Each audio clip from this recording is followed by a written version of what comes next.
a debate y le doy la bienvenida a Edith Ávila, economista de la Universidad Panamericana y asesora del Instituto de Finanzas Personales, el IFIP. ¿Cómo estás? Qué gusto saludarte, Edith. Pues bueno, un tema del que hago referencia para algunas cosas es muy estricto en el sentido de que así lo exige la ley, así exige la legalidad, así lo exige la supervisión. Pero para otros, pues se les van otros. ¿Cómo nos encontramos en realidad cuando una persona quiere emprender un negocio, Edith, en este país? Reprobados. Te voy a decir por qué soy tan categórica al expresar reprobados como municipalidad, gobierno local, como gobierno estatal y como gobierno federal. Mira, para empezar, cuando una persona va a emprender un negocio, se supone, implica que ya tiene una bolsa de ahorro, que es lo que va a invertir. Y aquí viene la peor parte, empieza su pesadilla. Lo que puede ser la ilusión, el proyecto de su vida, se va desmoronando en parte, va recibiendo mordidas literalmente, porque los trámites que tiene que asumir, que tiene que llevar a cabo, pueden ser 13. Estos 13 trámites implican primero el contacto con la autoridad local, con las alcaldías o municipalidades, después a nivel estatal, y eso vamos a hablar de un giro sencillo, promedio, donde no hay venta de alcohol, donde no hay manejo de residuos peligrosos, un negocio sencillo.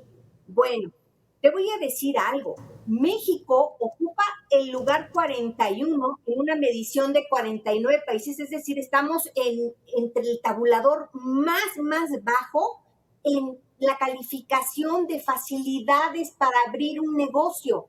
Es un viacrucis, como bien lo describiste, abrir un negocio en México. La calificación que tenemos ahí, porque el ranking que tenemos es el lugar 41 de 49, pero la calificación que nos dieron es de 3.9 sobre 10. Estamos más que reprobados. Vaya, no estamos ni cerca de la media.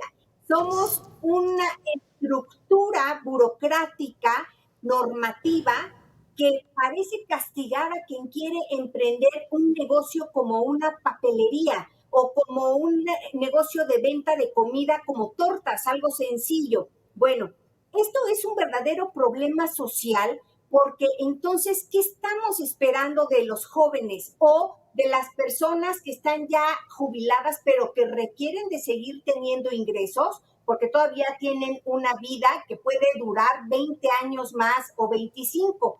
Bueno, esto pensando en los promedios de vida, que en la mujer es de 80 años, en el hombre baja un poquito, pero ahí van, ¿no? Bueno, fíjate, Alberto, de estos 13 trámites, te voy a decir algo. El Estado, la entidad federativa que da más facilidades para emprender un negocio es Jalisco. Pero el Estado que tiene la mayor carga burocrática es Puebla. Qué curioso, ¿no? En esa mayor carga burocrática, lo que los emprendedores dicen que les pesa más no solamente es el papeleo o las horas que tienen que pasar yendo a ventanillas para darle gestión a sus trámites, sino también la corrupción. Por eso mencionaba que cuando alguien emprende, todo mundo supone que tiene un ahorro, la bolsa de dinero con la que va a emprender esta inversión, este negocio. Y ahí es donde le van quitando migajas al pan, por decirlo de alguna manera muy coloquial. Entonces ahí se encuentran que hay trámites que van con un costo adicional para que pase su formato, para que reciban el sello, para que la visita sea favorable y no por detalles les pongan el sello de suspensión de actividades o de clausuras. Entonces, estamos reprobados, 3.9 en una calificación de 10, o sea, ni siquiera al 5, o sea, estamos en la olla. Vamos a darle la bienvenida a Raimundo Tenorio, profesor emérito del TEC de Monterrey. ¿Qué opinas tú, Raimundo? ¿Cómo nos encontramos en cuanto a los trámites para iniciar un negocio sencillo, como dice Edith, que no tenga que ver con alcohol, con residuos peligrosos, algo sencillito? ¿Cómo estamos? Sí, buenas tardes. Mira, fundamentalmente el emprendedor que estamos hablando del microempresario, aquel que está empezando con 1 a 5 empleados, con una iniciativa cual fuera que que fuera, es decir, desde la manufactura de un bien hasta un servicio de restaurante. El emprendedor, en otros de los retos que enfrenta, no solamente es la tramitología, es el acceso al financiamiento, es el acceso al conocimiento, hoy obviamente también a las plataformas tecnológicas, y el emprendedor evidentemente no va a arriesgar su patrimonio a menos que tenga una expectativa justamente de que va a sobrevivir no el primer año, sino todo un proyecto de vida. Ningún pequeño emprendedor, por mucho espíritu que tenga, Claro. obviamente, de sacar adelante una idea de negocio, lo va a hacer para perder. Nadie en su sano juicio lo hace. Pero arriesgar el patrimonio en condiciones en las cuales los incentivos que el entorno legal, que el entorno jurídico, incluso de la competencia, pueden limitar justamente estas aspiraciones. En Claro. ese sentido, entonces, pues, el emprendedurismo enfrenta todo un ecosistema así de oportunidades, pero también un ecosistema de dificultades. Porque le pregunto a los dos, ¿cuál es el promedio de vida de un negocio nuevo en nuestro país? Porque parece que es bajo. O sea, uno ve algún nuevo negocio de comida, de papelería, y luego no duran. Porque la competencia con el capital, con otros giros similares, pues ahí es lo importante, no la tramitología, Edith. La estadística, el promedio de vida de un negocio pyme, de emprendedores, es terrible. Te voy a decir por qué. 35% va a cerrar en el transcurso del primer año. Un 70% va a cerrar en el transcurso de los siguientes 2 años. Y entonces tenemos menos del 30%, mucho menos, que va a sobrevivir sin.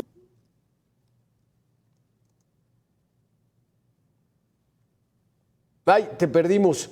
Entonces, el primer año 35% va a cerrar.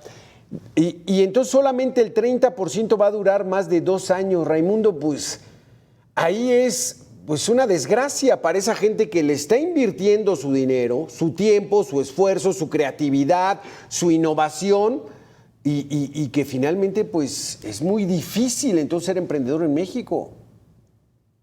Sí, vaya, y esto no quiere decir que sea un proceso de selección natural de las especies, hablando del mercado en razón de los negocios. Hoy, evidentemente, las ideas que los emprendedores implantan, repito, para arriesgar patrimonio, en estos promedios de vida del negocio, en donde un año o 3 años, si acaso, su mortalidad pudiera estar asegurada, justamente lo que tiene que buscar un emprendedor son algunos de los mecanismos de sobrevivencia. ¿Sí? Solamente cuando el reto justamente a sobrevivir te mueve, es donde nacen nuevas ideas. El poder negociar con tus proveedores, el Sí. crédito, no tienes acceso al financiamiento, el poder asociar un servicio adicional fuera del horario, el salir a conocer a tu competencia. Quizás pudieran parecer ideas un tanto ya muy repetidas para los Sí. emprendedores, pero el poder tener esta capacidad, incluso se dice ahora, Alberto, de resiliencia, de poderse ajustar a los cambios, en donde el cliente incluso se ha vuelto más exigente y sofisticado. Y no estoy hablando de clientes exigentes y sofisticados de califiquen, por ejemplo, para tenerte con una estrella Michelin. No es eso, sino de que tú conozcas también, es decir, que vas a jugar con un consumidor que no solamente te va a exigir en términos de precio, sino también te va a recomendar. Entonces, el Sí. microemprendedor tiene que pasar por estas experiencias, por estos tropiezos, sí, pero también tiene que aprender de su propio ecosistema para no tropezarse con la misma piedra. Se dice que el emprendedor que fracasa dentro del primer año es aquel que no aprendió que haberse tropezado con una piedra no solamente le permite levantarse, sino ver qué le hizo tropezar. Como dirían, el ser humano quizás es el único que no se tropieza con la misma piedra. Sí, exacto. ¿Y qué tipo de corrupción es la que afecta a estos emprendedores? Y si hay manera de denunciarlo en algún lado. O sea, oye, me están cobrando, están tratando de pasarse de listos, por eso no avanzo, pero que no haya impunidad, Raimundo. Mira, la corrupción es tanto en el ámbito público como en el ámbito privado. En el ámbito público es donde es más recurrente, obviamente, la corrupción, porque si bien acudes, por ejemplo, para en tu pequeño negocio ir a tramitar el servicio de energía eléctrica y te piden requisitos de cuánto va a ser la carga, cuántos contactos vas a tener, en dónde va a estar el medidor, y váyase y tráigame la escritura, toda esa burocratización que hoy se pretende con este proyecto de ley para eliminar la burocratización, no solo debe incidir en que la corrupción se reduzca, sino en que también las decisiones del sector público por alentar al emprendedor a que denuncie esa corrupción Sí. deba ser efectiva, porque de nada sirve el coludirse con corrupción que te facilite avanzar en el proceso de implantación de tu negocio, como también si la denuncia no tiene ningún efecto. Entonces, si vas a denunciar un acto de corrupción, que no se corrompa el que recibe la denuncia por corrupción. Es que ahí es esa máxima, si no le entra a uno, no avanza, dice la máxima del priismo clásico, el que no tranza no avanza, Raimundo. Pero esa situación, Edith, ya estamos de regreso contigo, el que no tranza no avanza. Y entonces, ¿qué tanto están orillados estos emprendedores a, pues ni modo, eso cuesta, órale? Por ejemplo, en trámites oficiales, pero ahora con el crimen organizado, las extorsiones, o sea, se la están viendo durísima a los emprendedores en estos momentos, Edith. Absolutamente. Mira, voy a mencionar un dato porque la fuente es oficial. Hay un informe del Banco de México donde ellos señalan que 47% de los emprendedores están mencionando la dificultad de acceso al financiamiento por las tasas de interés elevadas. Esa es una fuente oficial de una restricción institucional a financiamiento para emprender negocios. Ahora, respecto del dinero que hay alrededor de un emprendedor, estos costos que tienen que enfrentar, estos riesgos personales que tienen que asumir, porque es la corrupción institucional, es principalmente con las autoridades locales, y luego los riesgos de extorsión, robo, chantaje, secuestro que tienen en el entorno local de donde está su negocio, son reales y son muy difíciles de visibilizarlos. ¿Por qué? Porque si una persona, voy a poner el ejemplo de una mujer adulta con su hija, me gustan esos ejemplos porque tenemos una joven y tenemos una mujer adulta en edad todavía productiva. Deciden abrir un negocio en su casa de venta de comida y llegan a pedirles una cuota, difícilmente van a estar reportando a la policía porque lo que ellas quieren es vender. Entonces van a tratar de negociar en tanto no haya una agresividad o una amenaza real de quien llega a solicitar eso. Ahora, como es la vida en los municipios, en las alcaldías, quien llega a hacer eso generalmente es conocida o conocido, porque en los pueblos la gente se sigue conociendo. Saben quién es el hijo de quién, el primo, todo eso. Entonces, no es tan fácil la denuncia.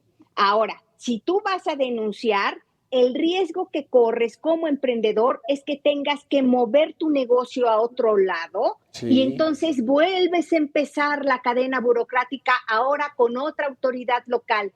Entonces, parece ser que a pesar de que lo que más necesitamos como país y como sociedad son negocios vivos, negocios creciendo, negocios generando empleo, negocios generando oportunidades de vida y oportunidades de consumo también, porque el consumidor se beneficia de lo local, de todo lo que localmente podemos adquirir, en vez de generar condiciones que les apoyen, les favorezcan y ayuden a que se capaciten. Todo es una carga económica porque parece ser que hay un sobreentendido por parte de las autoridades de que por cada peso que reciban, ellos tienen que recibir. No solamente el SAT, que es la autoridad recaudadora de impuestos, también, insisto, las alcaldías tienen áreas específicas. Por ejemplo, los inspectores de vía pública son los primeros que están detrás de los negocios cobrando una cuota semanal o quincenal o mensual, pero lo hacen. Nosotros recibimos reportes constantes de qué pasa con la relación con vía pública, el contacto inmediato que es el normativo y regulador de los negocios. Sí, porque Raimundo, en este asunto que nos plantea Edith, está el tema de la ideología del actual gobierno. Yo me acuerdo que con Vicente Fox él decía, no, todos van a tener su bocho y su changarro. Lo criticaron porque nada quiere que pongamos un changarro. ¿Qué tanta facilidad había en aquellos tiempos y qué tanta facilidad hay ahora que critican y atacan muy fuerte a la gente que tiene aspiraciones y que tiene estas ideas emprendedoras, Raimundo? Todo esto tiene que ver evidentemente con los incentivos. No solamente tiene que ver con los incentivos de carácter fiscal, tiene que ver justamente con incentivos como los que mencionó Edith, con la capacitación, por ejemplo. Es decir, hay programas, o había programas, cuando tú lo mencionaste con el caso de Fox, que después se le dio continuidad, para apoyar no solamente la capacitación y entrenamiento de los nuevos emprendedores, sino incluso de articularlos en redes, por ejemplo, con pequeños proveedores. Hoy habrá que verlo. Muchos emprendedores, por ejemplo, tú lo ves, que establecen su tienda de abarrotes, o bien su estética, o bien su comercio de calzado, etcétera. La única fuente, por ejemplo, de incentivos que tienen es con su arrendador, en donde, por ejemplo, les puede congelar la renta. O el otro incentivo que pueden tener es que el proveedor de los insumos les dé crédito por una semana, por 3 días, porque cuando acuden a la central de abastos no reciben nada de crédito. Es decir, el incentivo incluso para convertirte en economía formal. Muchos de estos pequeños emprendedores hoy día tienen a la mitad de sus 6 o 7 trabajadores en el Seguro Social y otra mitad no los tiene. ¿Cuál va a ser, por ejemplo, hoy la respuesta en estos incentivos para esos emprendedores?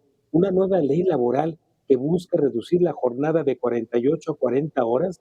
Ya han los pequeños emprendedores pues hecho las cuentas de que no les va a alcanzar ni para pagar la cuota del Seguro Social de un trabajador. O sea, son estrategias para aniquilar estas intenciones. Edith, nos quedan 30 segundos. ¿Con qué nos quedamos? Por ejemplo, Estados Unidos. Dicen que las comparaciones son ociosas, pero en Estados Unidos rapidito abres un negocio. 30 segundos. Edith. Se abre un negocio rápido y tienes más posibilidades de crecer y sobrevivir y ser socialmente reconocido, empezando por tu autoridad. Acabas de mencionar algo muy importante. Hay varios mensajes de migrantes mexicanos que trabajan en Estados Unidos que lo que reconocen a la sociedad americana es que tienen la oportunidad de trabajar allá porque hay un empresario que pudo poner su negocio y crecer. Claro, exactamente. Allá el capital es el que manda y entonces favorece a la mayoría. Y aquí con tanta restricción, pues a esperar a que me den mi pensión, ¿no? Si soy joven, madre sin esposo, en fin. Gracias, Edith Ávila. Gracias, Raimundo Tenorio. Muy interesantes sus conceptos en cuanto a la burocracia en México para abrir un negocio. Soy su servidor, Alberto García Castillo. Continúe en la programación de Mega Noticias.